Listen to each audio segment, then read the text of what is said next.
Namaskar students, I am SC NND. Today's session topic of your course Advanced Nutrition is calcium, its background and its metabolism. So let's start with this session. Starting with the background of calcium. Calcium is first discovered by Humphrey Davy in 1808. And this word is derived from the Latin word cals, which means lime. Calcium is the most abundant mineral in a body and it is used structurally to build bones and teeth and also as a messenger in cell signaling. ठीक है, ये जो था आपका third point, ये आपका basic function थे calcium का. सबसे ज्यादा मिनरल अपनी बॉडी में सबसे ज्यादा 70% तक आपका मिनरल जो फाउंड होता है कैल्शियम होता है. ये पूरा आपका जितना भी बोन स्ट्रक्चर है उसमें आपका एज ए वर्क करता है एंड देन आपके टीथ में भी वर्क करता है. और जो आपके ब्रेन में मैसेंजर पर जाने वाली जो सेल सिग्नलिंग होती है उसमें भी आपका कैल्शियम अपना रोल प्ले करता है. In the bones calcium occur as a calcium phosphate with soft fibrous organic matrix. ठीक है, तो आपका क्या होता है, जब भी हम बोन्स की बात करते हैं तो बोन्स में आपका कैल्शियम जो भी आपका डाइटरी कैल्शियम आता है वो एज ए कैल्शियम फॉस्फेट की फॉर्म में आपका बोन्स फॉर्मेशन में हेल्प करता है. और ये आपका एक मैट्रिक्स होती है, ऑर्गेनिक मैट्रिक्स होती है आपकी मसल्स की.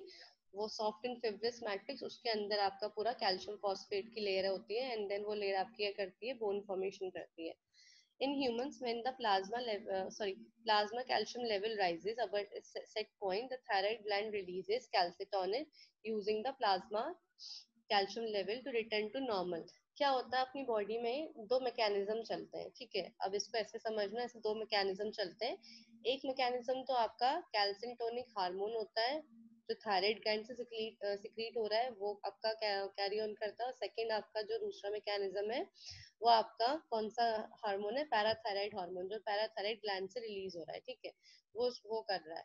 अब क्या है, जो थायराइड ग्लैंड वाला कैल्सिटोनिक है वो हार्मोन तो कब आपका रिलीज होता है, जब आपके ब्लड में, जब आपके प्लाज्मा में कैल्शियम का लेवल बढ़ता है. तो जब वो लेवल बढ़ता है तो उस लेवल को कंट्रोल करने के लिए, उस लेवल को नॉर्मल पे आने के लिए कैल्सिटोनिन रिलीज कराया जाता है. ठीक है, लेकिन जो सेकेंड वाला हार्मोन जिसके हम पैराथायराइड की बात कर रहे हैं, ये हार्मोन कब रिलीज होता है, जब आपके बॉडी में, आपके प्लाज्मा में जो आपका कैल्शियम है वो सर्टेन लेवल पे डाउन हो रहा है. ठीक है, तो डाउन होने के बाद उसको बढ़ाने के लिए वहां पे आपका पैराथायराइड हार्मोन रिलीज होता है. ठीक है, तो ये तो मैकेनिज्म चलते हैं ह्यूमन बॉडी में. अगर आपका कैल्शियम लेवल ज्यादा है तो कैल्सिटोनिक रिलीज होगा उसको नॉर्मल करने के लिए. और अगर आपका कैल्शियम लेवल कम है तो उसके लिए आपका पैराथायराइड हार्मोन रिलीज होगा उसको नॉर्मल करने के लिए.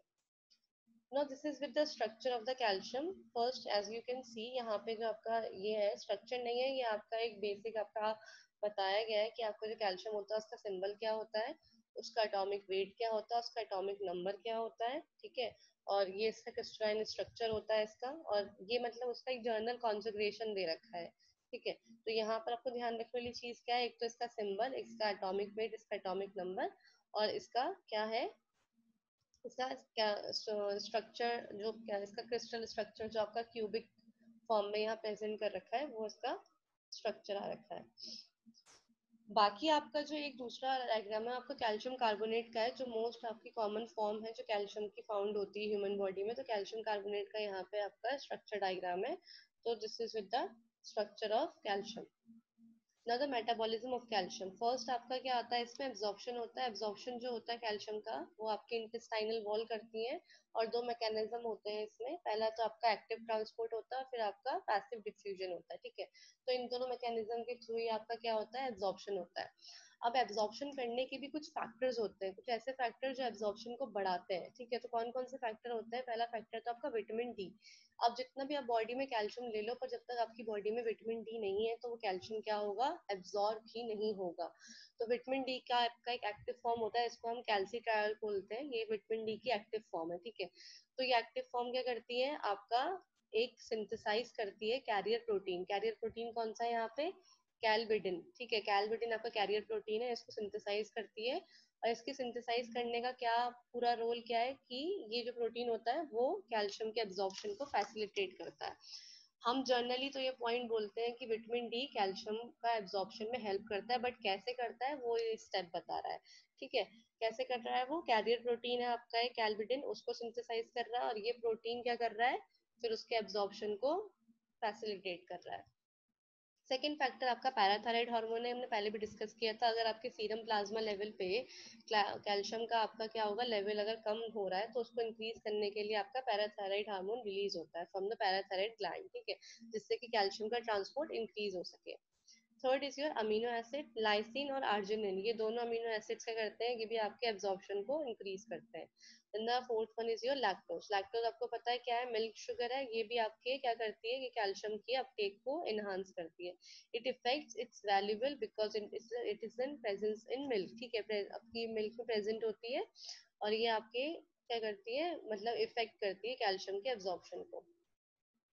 Now the excretion of calcium, excretion क्या होता है, कैल्शियम का जो एक्सक्रीशन होता है अपनी बॉडी में वो डेली होता है, ठीक है। Calcium leave the body mainly in urine, faeces and other body tissue and fluid such as sweat. तो ये तीनों चीजों के तीनों फैक्टर्स के थ्रू कैल्शियम का एक्सक्रीशन होता है। पहला फैक्टर तो आपका यूरिन है, जिसमें आपका 50 से 200 mg पर डे तक आपका कैल्शियम क्या होता है, एक्सक्रीट होता है। इन फीसेस आपका 70 to 80% तक आपका कैल्शियम एक्सक्रीट होता है। और अगर हम बॉडी टिश्यूज की बात करें तो थ्रू स्वेटिंग आपका, पसीने से या थ्रू स्वेटिंग आपका क्या होता है, 15 mg पर डे तक का आपका कैल्शियम क्या होता है, एक्सक्रीट होता है, ठीक है। तो this is all with the session of background and metabolism of calcium.